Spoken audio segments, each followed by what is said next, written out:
This elderly billionaire was about to marry his 18-year-old girlfriend. At the wedding, he suddenly pulled out a will. He announced that he was giving all his fortune to his girlfriend, and that none of his family would get a dime. He said his relatives had no real feelings for him, that they only wanted his money, so he decided to leave his billions to the young woman, and even sign the will in front of everyone. His daughter got furious and stormed out. His nephew couldn't understand it either.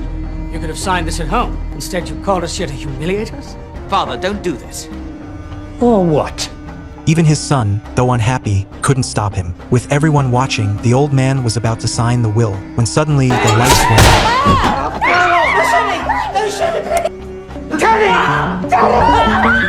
After a moment of chaos, the billionaire was found dead on the spot, a dagger stuck in his chest. The girlfriend pointed at the butler because he was holding a gun, but the butler explained he saw a shadow and fired only to protect the old man. The daughter rushed back in after hearing the noise, only to find her father dead. Among them was a detective who told everyone not to touch anything, so the police could collect evidence. After his warning, people calmed down, but instead of calling the cops, they first checked whether the will had been signed.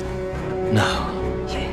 Just as everyone started to feel relieved, the detective said something that chilled them. They were on a yacht, which meant the killer had to be one of them. The detective ordered the captain to seal off the area and told everyone to stay in their rooms until the ship reached the shore. That night, the detective and his wife discussed the case. He believed the killer was the billionaire's son, since the biggest beneficiary would be his wife. But his wife disagreed. The most obvious suspect is rarely the real one. As they argued, a gunshot and a scream rang out outside. They ran to check, only to find the son had been murdered too. When the yacht docked, the police questioned everyone one by one, hoping to find clues in their statements. When asked who they thought the killer was, they all gave the same answer.